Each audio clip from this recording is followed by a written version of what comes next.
नमस्ते माहूरकर. माहूर तालुक्यातील दिगडी ते मोहपूर जोडणारा रस्ता भीषण अवस्थेत कोसळला असून मोठा खड्डा निर्माण झाल्याने वाहतूक पूर्णपणे ठप्प झाली आहे.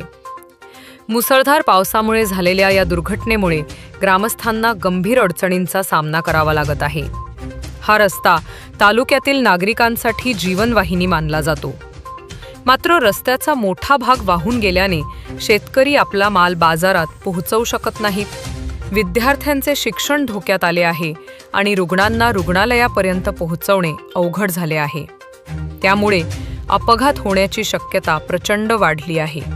ग्रामस्थांनी प्रशासनाला वारंवार निवेदन देऊन सुद्धा अद्याप कोणतीही ठोस कारवाई झालेली नाही. आम्हाला पर्यायी मार्गाची सोय नाही, जीव मुठीत घेऊनच प्रवास करावा लागतो, अशी हाक ग्रामस्थांनी दिली आहे. आता या रस्त्याची तातडीने दुरुस्ती करणे हे प्रशासनासमोरील मोठे आव्हान आहे. अन्यथा कोणत्याही क्षणी मोठा अपघात होऊन जीवितहानी होण्याची शक्यता नाकारता येत नाही. माहूर की बात अब पूरे भारत तक.